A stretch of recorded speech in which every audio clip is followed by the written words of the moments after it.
Praise lord. ప్రభునామములో అందరికీ వందనాలు. మరి ఇది కూడా మనం దేవుని వాక్య భాగం లూకా సువార్తలో నుంచి ఒక వచనం చదువుతాను. లూకా సువార్త 10వ అధ్యాయము, లూకా సువార్త 10వ అధ్యాయము 39వ వచనం చదువుతానండి. లూకా సువార్త 10వ అధ్యాయం 39వ వచనం.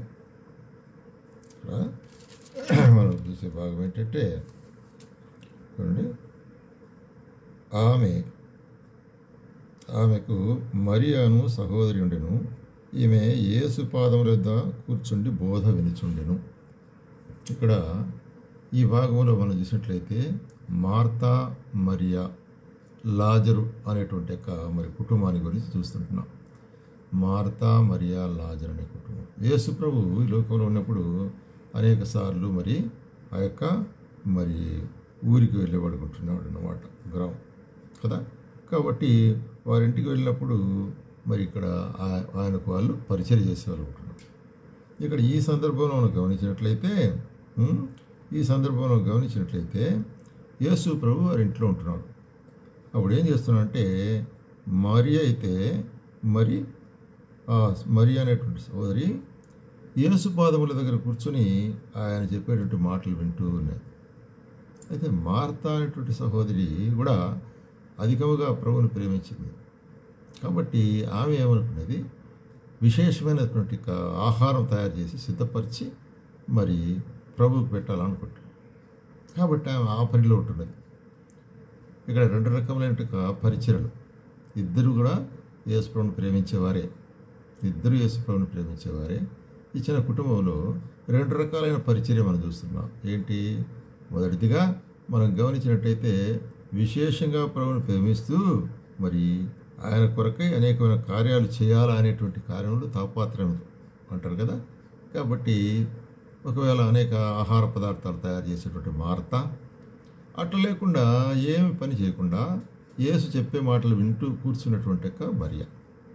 ఈ 2 పరిచర్యల్లో ఇక్కడ మనం గమనించే వ్యత్యాసం ఏంటి అనేటువంటిది అంటే, ఇక్కడ ఈ మార్త ఏమంటున్నది, ప్రభువా, మరి నేను ఒంటరిగా పనిచేస్తున్నానే, నా సహోదరి మరియా మరి ఏం పని చేయకుండా నీ దగ్గర కూర్చొనింది, నేను నీకోసం ఒంటరిగా ఇంత శ్రమ పడుతున్నానే, మరి నీకు మరి కొంచెమైనా చింత లేదా అంటది.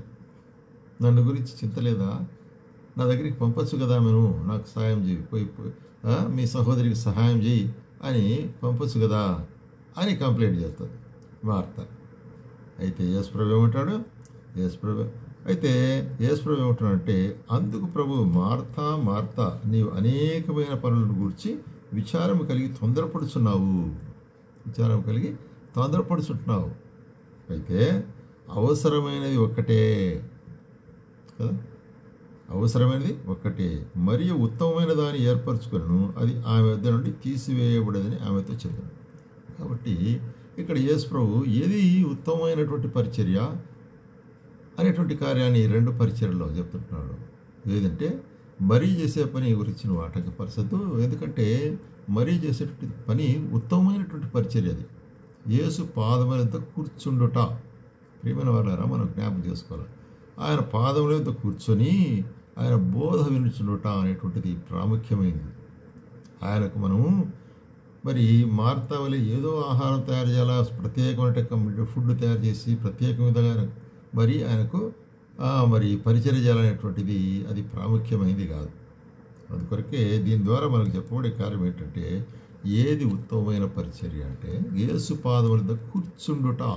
కాబట్టి ఇదను మనము కూర్చుండుట అనేటువంటి కార్యాన్ని మనం చూస్తుంటున్నాం అన్నమాట. అందుకొరకు యేసు ప్రభు ఏమంటున్నాడు, ఇది ముఖ్యమైనది అంటున్నాడు.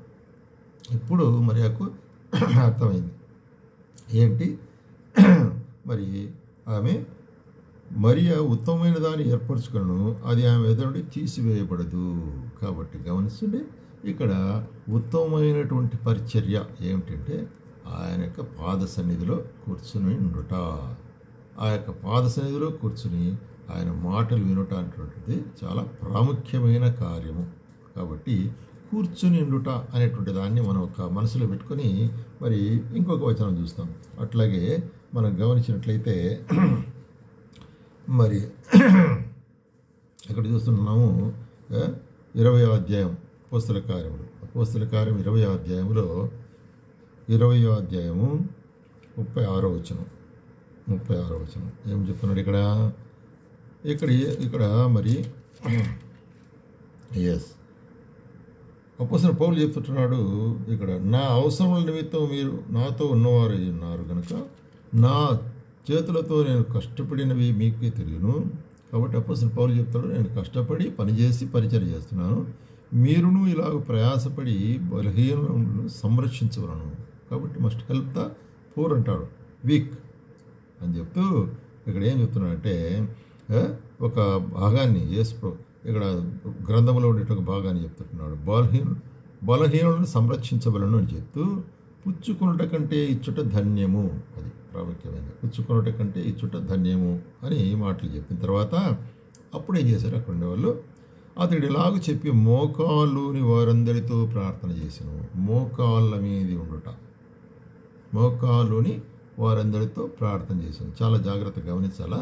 ఇప్పుడు మొట్టమొదటిగా మనం చూసినాము పాదములతో కూర్చుండుట అనేటువంటి కార్యం, కూర్చునుడి యొక్క విశేషము ఆవశ్యకతను ఇక్కడ మోకాళ్ళుని ప్రార్థన చేయుట. కాబట్టి ప్రార్థనలో ఉండేట భంగిమ, మోకాళ్ళ మీద ప్రార్థన చేయుట అనేటువంటిది చాలా ప్రాముఖ్యమైన కార్యంగా ఉంటుంది దేవుని వాక్య భాగంలో. ఇంకో చోట చూసినట్లయితే మరి పాత నిబంధనలో దానియేలు గ్రంథంలో కూడా చూసినట్లయితే దానియేలు గ్రంథంలో 6వ అధ్యాయం 10వ వచనం ఏమంటున్నాడు ఇక్కడ, 6వ అధ్యాయం 10వ వచనం, ఇట్టి శాసనము సంతకం చేయబడిన దానియేలు తెలుసుకున్నను, అతడు తన ఇంటికి వెళ్ళి యథాప్రకారము అనుదినము ముమ్మారు మోకాళ్ళుని తన ఇంటి పై గది కిటికీలు యెరూషలేము తట్టుకు తిరగబడి ఉండగా తన దేవునికి ప్రార్థన చేయొచ్చు అని స్తుతించవచ్చును. స్తుతించుట అనేటువంటి మరి భంగిమ మోకాళ్ళ మీద ఉండుట అనేటువంటి కార్యం మనం గమనించినట్లయితే అది దేవుని వాక్యంలో ఒక విశేషమైన కార్యం ఉంటుంది. కాబట్టి మనం ఎంతసేపు మోకాళ్ళ మీద ఉంటామో అంతవరకు దేవుని యొక్క సన్నిధిలో మనము ప్రార్థన చేయవలసి అనుకుంటున్నాము. కాబట్టి మోకాళ్ళ మీద ఉండుట, అందుకొరకు ఏమంటాడంటే యెషయా గ్రంథంలో కూడా, యెషయా గ్రంథం 45వ అధ్యాయంలో యెషయా చెప్తూ ఏమంటున్నాడు ఇక్కడ చూడండి, యెషయా గ్రంథము 45వ అధ్యాయము 22వ వచనం, భూదిగంత నివాసులారా నా వైపు చూచి రక్షణ పొందుడి, దేవుడని నేనే, మరి ఏ దేవుడు లేడు, నా ఎదుట ప్రతి మోకాలు వంగునని ప్రతి నాలుకతోడని ప్రమాణం చేదుని నేను నా పేరట ప్రమాణం చేసినాను. కాబట్టి నా నామన ప్రతి మోకాలు వంగును అనేటువంటి కార్యం అది ప్రవచన వాక్యం ఉంటున్నది. కాబట్టి నేనే దేవుణ్ణి, నేను తప్ప వేరే దేవుడు లేడు అనేటువంటి తెలుసుకోండి అని ఇశ్రాయేలుకు చెప్తుంటున్నాడు. అట్లాగే మనం ఫిలిప్పీలకు రాసిన పత్రికలో గమనించినట్లయితే ఏమంటున్నాడు ఇక్కడ, పరలోకమందున్న వారిలో కానీ భూమి మీద ఉన్న వారిలో కానీ భూమి కింద ఉన్న వారిలో కానీ ప్రతివాని మోకాలు యేసునామమున వంగునట్లు. కాబట్టి ఇక్కడ ఒక ప్రత్యేకమైన ఒక భంగిమ ఏంటంటే ఈ పాస్చర్ అంటారు ఇంగ్లీష్లో, మోకాళ్ళ మీద ఉండుట. అందుకొరకే మనం సాధారణంగా మనం ప్రార్థించేటప్పుడు మోకాళ్ళ మీద ఉండి ప్రార్థిస్తాం. నిలబడుకొని ప్రార్థిస్తారు, తప్పేం లేదు. ఒకవేళ శరీరం సహకరించకపోతే నిలబడుకొని ప్రార్థించవచ్చు, దాని గురించి తప్పేం లేదు. అయితే మోకాళ్ళ మీద ఉండుట అనేటువంటి కార్యం ఏంటంటే, మోకాళ్ళ మీద ఉండి ప్రార్థించినప్పుడు దేవుని యొక్క కార్యములు రహస్యాలు ఆయన మనకు బయలుపరిచేవాడుకుంటున్నాడు. అందుకొరకే దానియేలు కూడా మరి ఎంతో విరోధమైనటువంటి ఒక చట్టం పాస్ అయింది అక్కడ దేశంలో, చేయకూడదు, వేరే దేవునికి ఎవరికి ప్రార్థన చేయకూడదు కూడా అన్నప్పుడు తెలిసినప్పటికీ కూడాను దానియేలు అయితే భయపడలేదు. రాజు మామూలుగా ఎట్లాగా తాను తన దేవునికి మరి మోకాళ్ళుని ముమ్మారు ఉదయం మధ్యాహ్నం సాయంకాలం ముమ్మారు ఆయన్ను ప్రార్థించినట్లు స్తుతించినట్లు మనం చూస్తున్నాం. మోకాళ్ళు నుట అనేటువంటిది రెండవదిగా మనం చూస్తుంటున్నాం. మూడవదిగా మనం గమనించినట్లయితే చూడండి, ఇక్కడ పరమగీతములు, సొలొమోను రాసినట్టు పరమగీతముల్లో ఒక మాట చూడండి, 8వ అధ్యాయం 5వ వచనం, తన ప్రియుని మీద ఆనుకొని అరణ్య మార్గమును వచ్చినది యువతి, జల్దరు వృక్షం కింద నేను నిన్ను లేపుతిని. తన ప్రియుని మీద ఆనుకొని, ఇక్కడ ప్రియుడు ప్రియురాలు అనేటువంటి కార్యాన్ని యేసు ప్రభుకు సంఘానికి సాదృశ్యంగా సొలొమోను చెప్తున్నాడు. ఈ ప్రియురాలు ప్రియుని మీద ఆనుకొని ఉంటా అంటే సంఘము సంఘము ప్రియుని మీద ఆనుకుని ఉంటా, అంటే యేసుప్రభు మీద ఆనుకుని ఉంటా. ఆనుకుని ఉండుట అనేటువంటిది లీనింగ్. మొట్టమొదటిగా సిట్టింగ్ మనం చూసాము, రెండవదిగా నీలింగ్ డౌన్ చూసాము. ఇప్పుడు లీనింగ్ అంటే ఆనుకొనుట. ఆనుకొనుట అనేది దేన్ని చూపిస్తుంది? ఎప్పుడు మనం ఆనుకొనుట పక్కలో ఒక సపోర్ట్ తీసుకుంటాము, ఎప్పుడైతే మనము బలహీనమవుతామో, ఎప్పుడైతే మనము మరి ఏదైనా కార్యము చేయలేక నిలబడలేకుంటే అప్పుడు ఏం చేస్తాము? మనం చూస్తాం ఒక గోడకో దేనికో ఆనుకుంటాం. లేకపోతే మరి ఒక స్నేహితుడో అని పట్టుకొని నిలబడతాం. అంటే సొంతముగా నిలబడలేని సందర్భం. లేకపోతే ఇంకొక విధంగా చెప్పాలంటే leaning on Jesus Christ, leaning on our Lord means getting help from him. ప్రతి అవసరత కొరకై ఆయన మీద ఆధారపడుట, తెలుగులో కావాలంటే ఆధారపడుట అని కూడా చెప్పచ్చు లీనింగ్ అనేటువంటిది. కాబట్టి లీనింగ్ అనేటువంటి ఆనుకునుట అనేటి ఒక పొజిషన్. చూడండి, మనము సామెతల గ్రంథం 3వ అధ్యాయంలో గమనించినట్లయితే, సామెతల గ్రంథము 3వ అధ్యాయం 5వ వచనంలో నీ స్వబుద్ధిని ఆధారం చేసుకునక, అంటే ఏమంటాడు ఇక్కడ? Lean not unto the own understanding అంటాడు. నీ స్వబుద్ధిని ఆధారం చేసుకునక, ఎవరిని ఆధారం చేసుకోవాలా? నీ ప్రవర్తన అంతటి మీద. కాబట్టి చూసినట్లయితే నీ పూర్ణ హృదయంతో యెహోవా యందు నమ్మిక ఉంచుము. కాబట్టి ఆయన మీద ఆధారపడుట అనేటువంటిది ప్రాముఖ్యమైనది. ఎందుకంటే ఆయనే మనకు సమస్తములో సమస్తమైంటున్నాడు. ఆయన మరి సర్వశక్తితుడు, మరి ఆయన సర్వాంతర్యామి, ఆయన మరి నిత్యం మనలను మరి బలపరిచేవాడు, నడిపించేవాడు ఉంటున్నాడు. కాబట్టి ఆయన మీద ఆధారపడి జీవించేటువంటి జీవితం ప్రతి ఒక్కటి వాక్యం ద్వారా ఆయన మీద ఆధారపడి ఆయన యొక్క చిత్తం తెలుసుకుని, ఆయన యొక్క మరి ఆ మనసు తెలుసుకొని ప్రవర్తించుట అనేటువంటి కార్యం కూడా చాలా. కాబట్టి లీనింగ్. నాలుగవదిగా మనం చూస్తుంటున్నాం. ఇక్కడ చూసినట్లయితే ఎఫెసీయులకు రాసిన పత్రిక 6వ అధ్యాయం 11వ వచనంలో, ఎఫెసీయులకు 6వ అధ్యాయం 11వ వచనంలో చూస్తుంటున్నాము. You are how to stand before అంటాడు. ఎట్లాగా 11వ వచనంలో చూడండి, మీరు అపవాది తంత్రములను ఎదిరించుటకు శక్తివంతులైనట్లు దేవుడిచ్చి సర్వాంగ కవచమును ధరించుకుని. స్టాండ్ బిఫోర్ అంటాడు ఇంగ్లీష్లో. నిలబడుట. ఎట్లాగా? నిలబడుట. ఎట్లా? ఆయుధములు ధరించుకునేవాడు. నిలబడుట అంటే standing as a warrior, as a soldier of Yesu ప్రభు యొక్క మరి సైనికుడుగా నిలబడుట అనేటువంటి కార్యం. ఎట్లాగా? ఎందుకంటే ఏలైనగా మనము పోరాడినది శరీరాలతో కాదు కానీ ప్రధానులతోనూ అధికారులతోనూ ప్రస్తుత అంధకార సంబంధమైన లోకనాథులతోనూ ఆకాశమండలం దురాత్మల సమూహంతో పోరాడుతున్నాం. కాబట్టి ఈ యొక్క పోరాటములో, ఆ సాతాను యొక్క సైన్యంతో పోరాటములో మనము నిలబడిన వారం ఉండాలి. బ్యాటిల్ ఫీల్డ్లో మనం నిలబడుతున్నాం. కాబట్టి ఈ నిలబడి పోరాడాలంటే ఏం అవసరము? దేవుడు ఇచ్చే సర్వాంగ కవచం మనకు అవసరము అనేటువంటిది కదా. అందుకొరకే చూడండి, మీరు ఆపత్తిన మందిని వారి ఎదిరించుటకు సమస్తము నెరవేర్చి నిలబడుటకు శక్తివంతులగునట్లు సర్వాంగ కవచం ధరించుకోండి. కాబట్టి నిలబడుటకు శక్తివంతులగునట్లు ఏంటిది? నీతిని ఎవరు సత్యం అనేటువంటి దట్టి, పాదములకు సిద్ధ మనస్సు అనే జోడు, మరి ఇవన్నీ కాక డాలు, విశ్వాసం అనేటువంటి డాలు, శత్రువు యొక్క అగ్ని బాణాలు ఆర్పేదాని కొరకే డిఫెన్సివ్. శత్రువు మనం ఏది వేసేటువంటి అన్ని కుతంత్రమైన బాణాలను మనం ఆఫ్ చేయాలంటే మన దగ్గర ఏముండాలి? విశ్వాసం ఉండాలి. అట్లా మాత్రం కాకుండా వాన్ని మనం జయించాలంటే మరి ఏముండదు? వాక్యం అనేటి ఖడ్గమును తలకు మరి రక్షణ అనే శిరస్త్రానం ఉండాలి. ఇవన్నీ కూడా ధరించి మనం ఎక్కడ నిలబడాలా? మరి సైతానుకు ఎదురుగా మనం నిలబడుతున్నాం. అందుకొరకే మరి సర్వాంగ కవచం ధరించి నిలబడుట అనేటువంటిది దేవుని కొరకై సాతాను ఎదిరించి నిలబడుట అనేటువంటి యొక్క మరి భంగిమను మనకు కనపరుస్తుంది. నిలబడుట ఆయన కొరకై ఆ యొక్క మరి సాతానుకు ఎదురుగా పోరాడుటలో మనం నిలబడుట అనేటువంటిది సర్వాంగ కవచం ధరించి నిలబడుట అంటున్నాం. అట్లాగే మనం 5వదిగా మనం గమనించినట్లయితే ఇక్కడ చూస్తున్నాం హెబ్రీయులకు రాసిన పత్రిక 12వ అధ్యాయంలో మనం చూసినట్లయితే, ఇంత గొప్ప సాక్షి సమూహం మేఘం వలె మనను ఆవరించినందున మనము కూడా ప్రతి భారమును సులువుగా చిక్కులు పెట్టు పాపను విడిచిపెట్టి విశ్వాసమును కర్తయు దాన్ని కొనసాగించేవాడని యేసు వైపు చూచు మన ఎదుట ఉంచబడిన పందిక రంగములో ఓపికతో పరిగెత్తుదాము. కాబట్టి రన్నింగ్ ఎ రేస్, ఒక మరి పందెపు రంగంలో పరిగెత్తుట, విశ్వాస యొక్క జీవితంలో పరిగెత్తుట అనేటువంటిది అవసరం. ఎట్లాగా? యేసు వైపు చూస్తూ, ఎందుకంటే ఆయన సమస్తమును నెరవేర్చిన వాడుకుంటున్నాడు. కాబట్టి యేసు వైపు చూస్తూ మనం పరిగెత్తవలసి వాడుకుంటున్నాం. ఇది ఒక భంగిమ.